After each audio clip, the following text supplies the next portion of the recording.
You're listening to Warrior Talk with Heather Thomas Van Deren and Brant Fricker.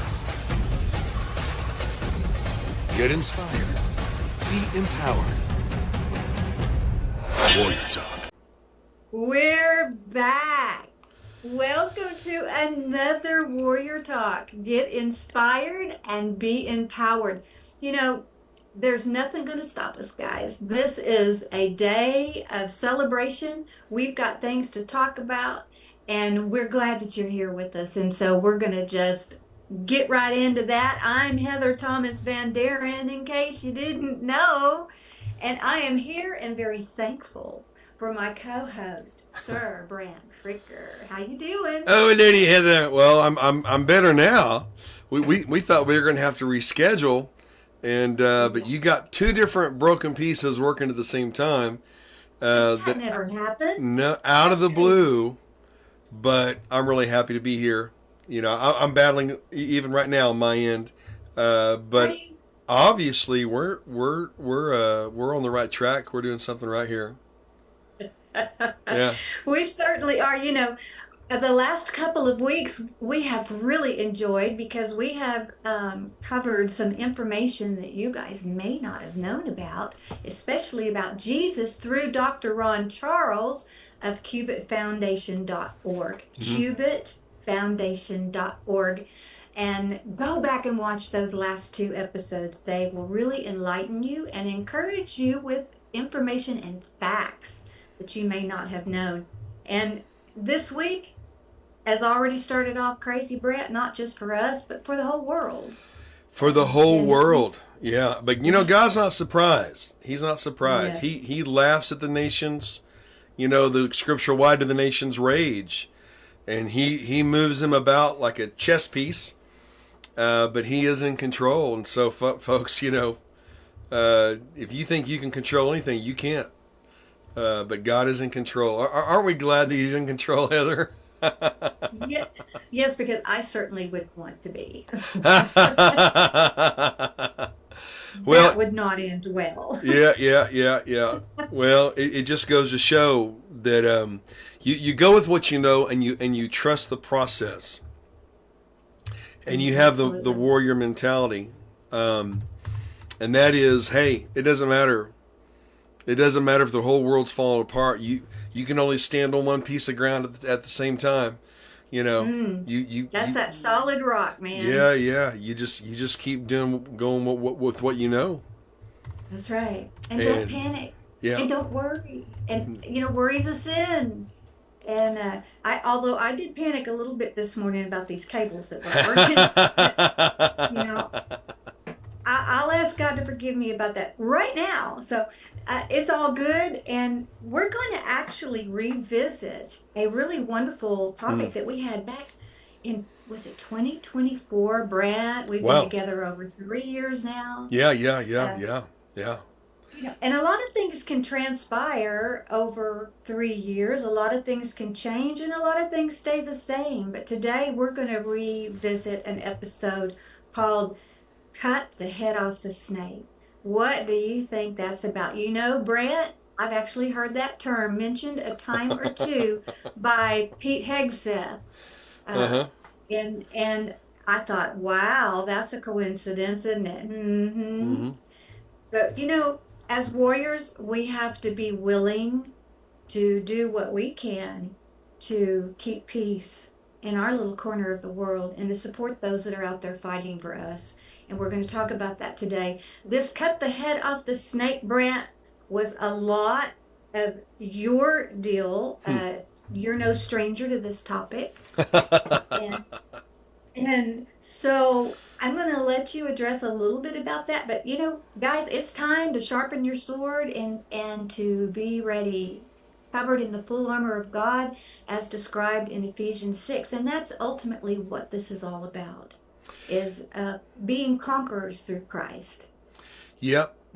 And more than conquerors, you know, and even more than you know, anyone who's been in leadership for any amount of time understands that a great deal of leadership is disarming. It's not just leading. John Maxwell said, he who taketh a walk with no one followingeth, or he who leadeth with no one following with is only taking a walketh, is the way it goes. And what are we leading? Who are we leading? Who has God put into our hands to lead? More than a ministry, even in our home. Who and what are we leading? And leading is disarming. You disarm fear. People don't understand. Fear is a spirit. We have not been given a spirit of fear. They don't understand that. Some people are still stuck 200 years ago. Well, demons don't exist. If you don't know they exist now, go back to sleep. Keep scrolling. God bless you. No, but we have to disarm situations, disarm dissension, disarm gossip, disarm slander. And we do that with the Word of God. There's plenty of scriptures about disarming gossip and slander. And so cutting the head off the snake often means that you have to confront the source. Now, we know that the source of evil is the enemy. Right. But a good part of leadership is disarming. And that includes disarming ourselves. What do we have to disarm? What habits? If you're trying to stop drinking, well, then you need to disarm the situation and take all the alcohol out of your house if you're convicted to do that, right?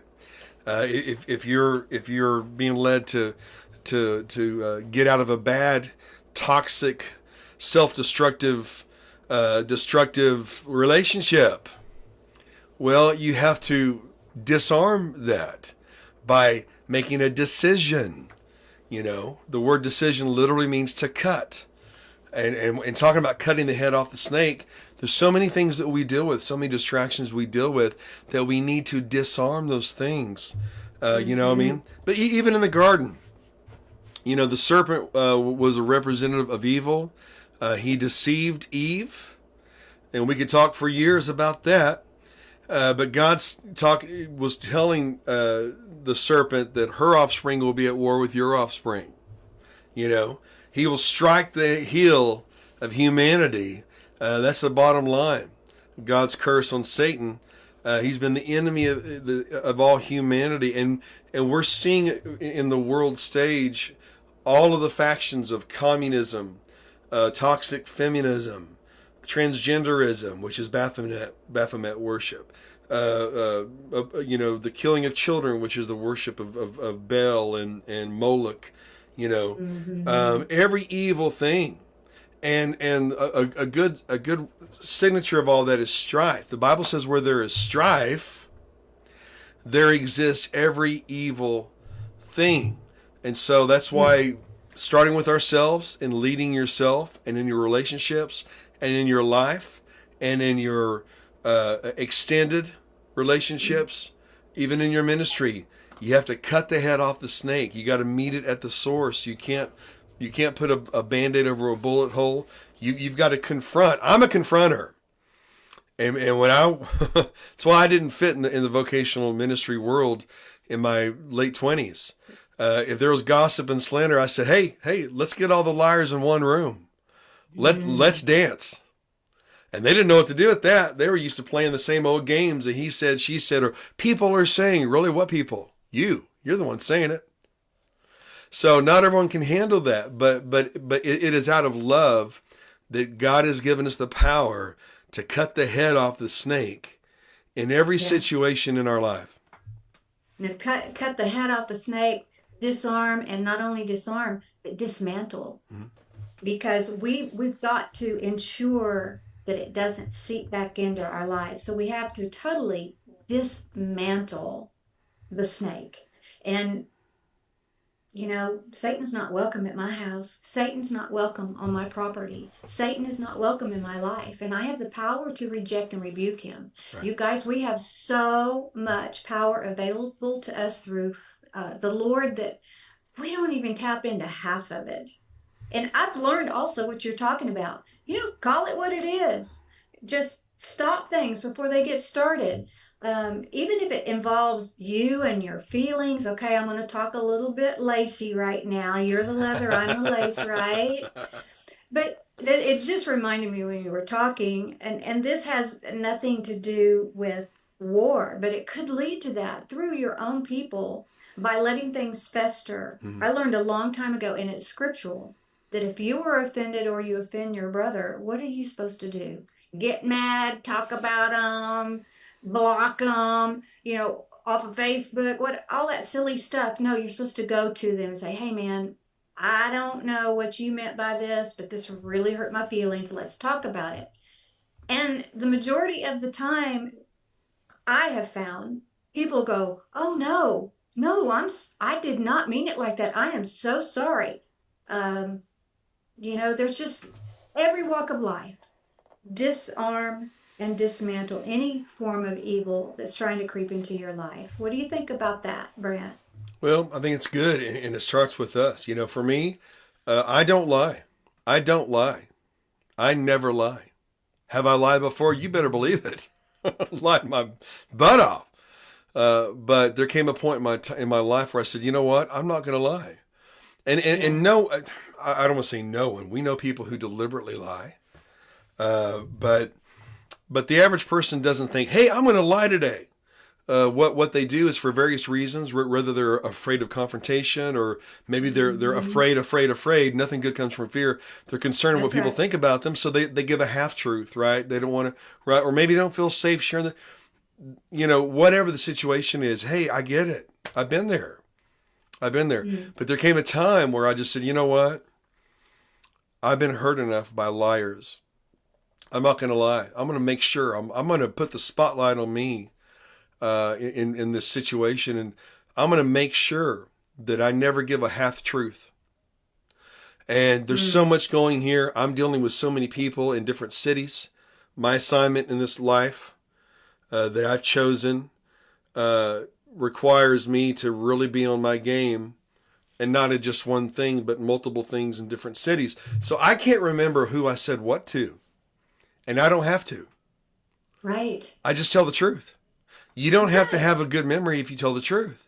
So that's a way to cut the head off the snake. If you want to have integrity in your life, I'm going to say what I mean and mean what I say. I can't remember for creativity reasons and then other reasons. I can't remember who I said what to. So if I always tell the truth, then I don't have to remember jack. And if you ask me next week, it's going to be the same answer because it's the truth. So Yes. when I cut the head off the snake in my own realm, then that's when I can call out. I can call, people who call out others, yet they're liars themselves. They're liars and manipulators and cheaters and thieves. Yeah.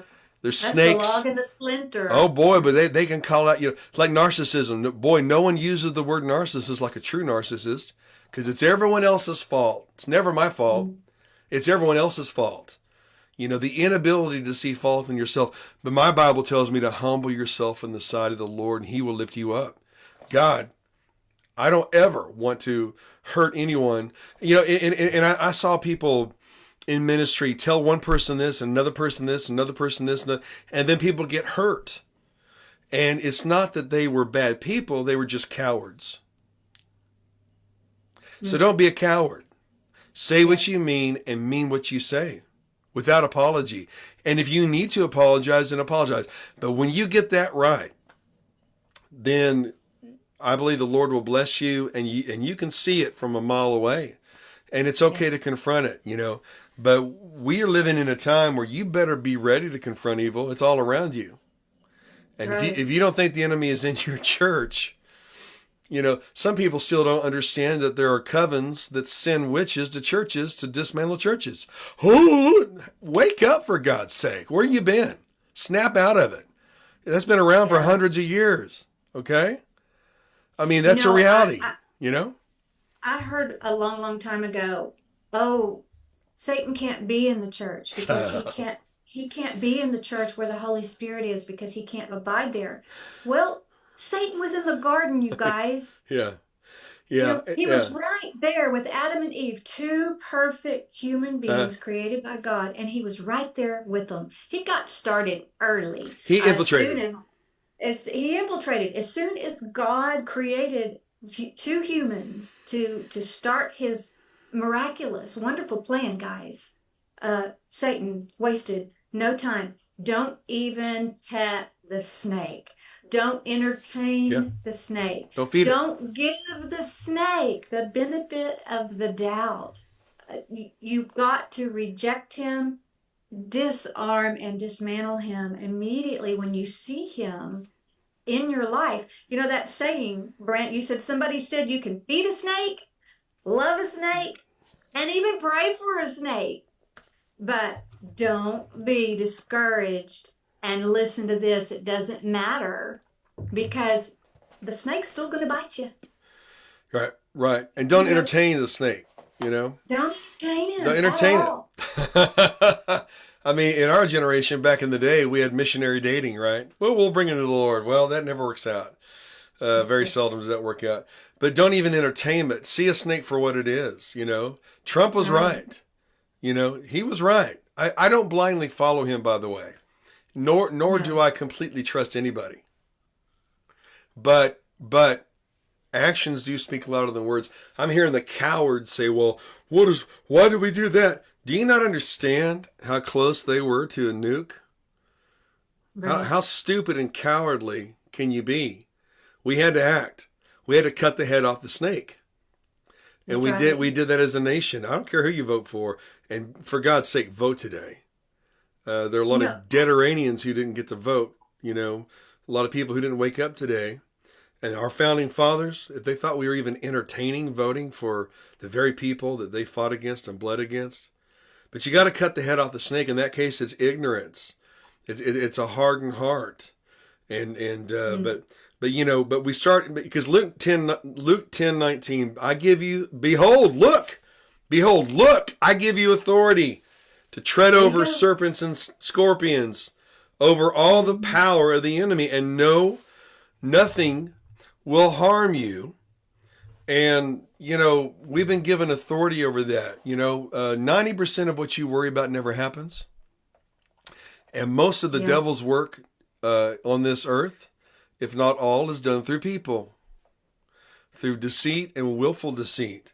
So sometimes we have to cut the head off the snake by refusing to be ignorant. You know, this and this and this doesn't fix anything. Look where it's got us, you know.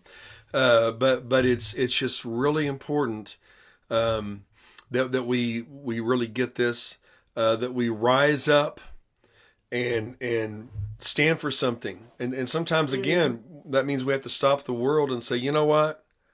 What kind of person do I want to be? Okay, so I want to be this kind of person that speaks the truth, a person that lives pure, a person that makes things right, a person that follows the King. Okay, well, if that's who I want to be, then I need to be walking towards that, and I need to, and decisions or opportunities that present themselves that is not in line with me speaking the truth. You know how many networks I could work for right now with what I've got to accomplish? If I could just lay down to the truth, I can make a lot of money. I could. I have good friends that refuse to be on Fox because they were told to lie or told to, and don't trust Fox, owned by the same snakes. They were told to refrain and lay down in the truth. So, Brent, I don't envision you as anything more than a man of integrity. Certainly not compromised. Well, you're very kind. And that's something that we need to stand by. Well, you've done it too, Heather. You've done it too. I mean, come on, you know. How many times you turn on the Dove Awards and you didn't know you were watching a Christian show? You sure as heck didn't know from the way the women were dressed. Oh, yeah, I know. So you compromise too, right? That's a whole nother story.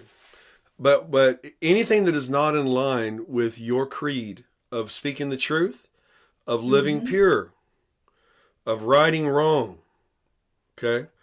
And following that King. And following the King. And only. Any opportunity that's not in line with that, you don't do.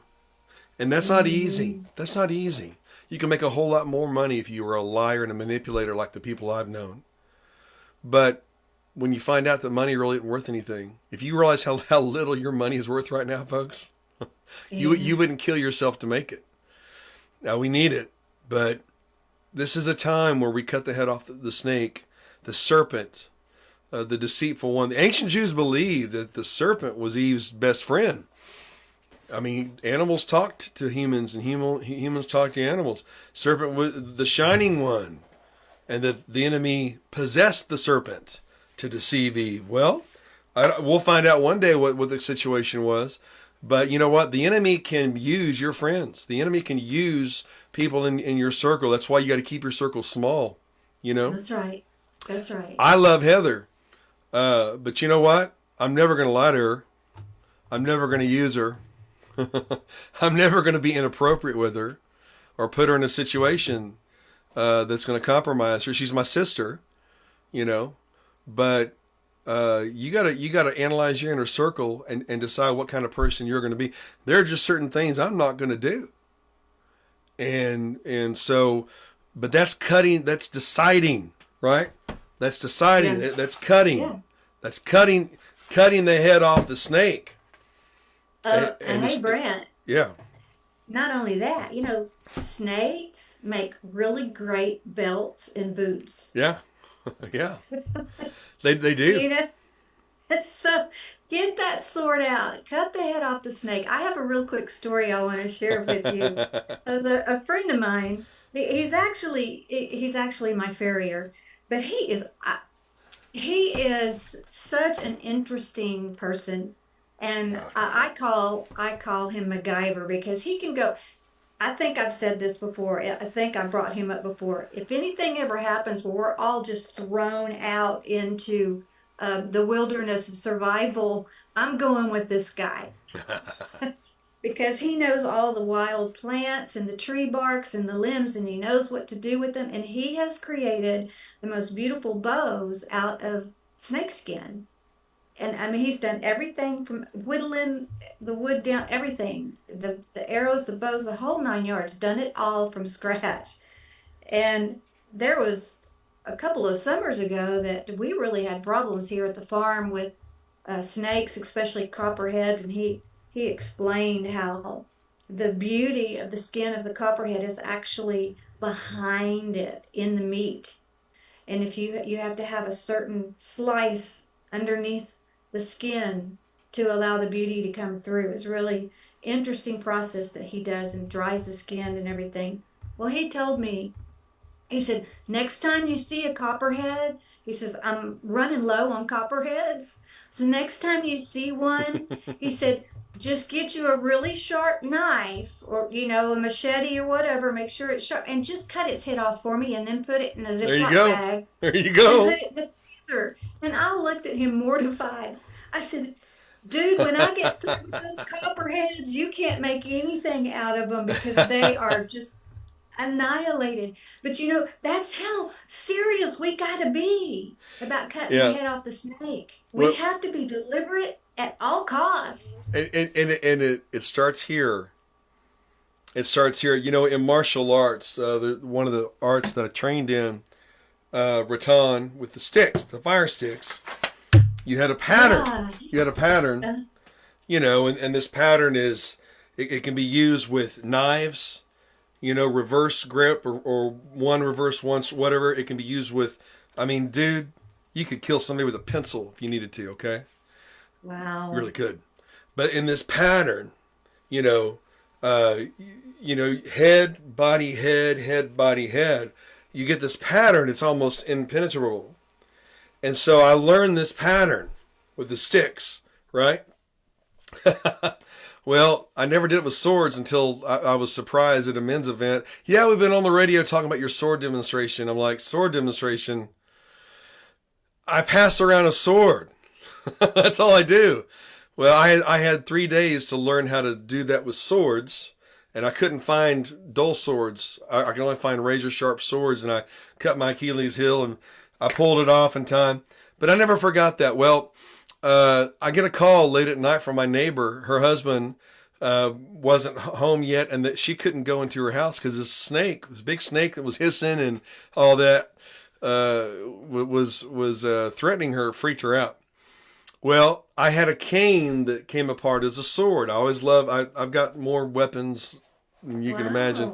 And I had a cane that came apart as a sword. And so I ran over there, because, hey, this snake's trying to, strike this lady. And so this thing's standing up, and it wasn't a cobra. It'd be a better story if it was. It wasn't. But this thing, and it was right there. And I'm going, I'm doing the pattern. Some of you need to find your pattern. Ooh. And then with that pattern, I went, boom, and cut it right when it struck me. Boom, cut its head off. Wow, Brent. I cut the head off that snake. Yes, you did. But I had to have a pattern, and I had to disarm fear. I had to cut the head off of fear with a pattern. Some of you don't know what to do in your life. Well, we have an instruction manual called the Bible. If you know what to do in your life, then you're not conformed to the pattern of this world. I feel the Spirit in that, but you get on His pattern, right? Yeah. And again, and that pattern translates to anything. The warrior mentality sees everything as a weapon. I've been attacked by 3 men before. Well, guess what? Most people are not coordinated with each other. So I'm going to hit you. I'm going to kick him. I'm going to kick him in the throat. I'm going to use his body against him, and I'm going to use him and take him down. Okay? And I did some of that. It's because a pattern, a discipline, it translates to everything in your life. When you begin to live in a way where you seize the offensive, where the hunted becomes the hunter. Okay? And there's a bump in the night, guess what? You ain't hunting me. I'm hunting you. Mm-hmm. And I'm enjoying it. You feel me? Be so determined. That's the warrior mentality. That's cutting the head off the snake of fear. Fear is the base of everything that's jacking you up, folks. Fear of what people think. They don't exist. Fear of what they say. Hey, I'm too busy winning to gossip about somebody. Okay? Be so busy winning that you don't hear the noise. And if you chase down every rumor and thing, you don't even know what everyone's saying about you. Forget them. That they have their own walk. But going back to the belts and all that, I remember Romancing the Stone, the end of the first Romancing the Stone, this guy dives in after this feared alligator. He dives in after him. And later in the movie, he's about to close, he's wearing alligator boots. So some of you don't need to run from the enemy. You need to say, hey, I'd like to have a pair of boots or a belt with your skin on it. You know what I mean? Or, to say, oh, they've got guns. Well, there's a different mentality in the warrior mentality. Oh, they're bringing me my new guns. Bring it. So you got to have the warrior mentality and start with yourself. When David said, Lord, show me any offensive way in me, and He will. I've done that before. God, show me any offensive way. Man, He showed me a lot of things that I wasn't aware of. But you have to cut the head off the snake first in your own life. Then you can walk in the authority to cut off the head of the snake strategically, relationally, in your relationships, extended family, and ministry, and in business. And determine, like you said, ahead of time, how you're going to react. Know thy true self, and just be ready at all times, in season and out. And remember, fear does not come from the Lord, so reject that immediately. Live pure, speak truth, right wrong, and follow the King. We love you guys. We hope this has helped you today. Go vote! Excellent. See you, folks.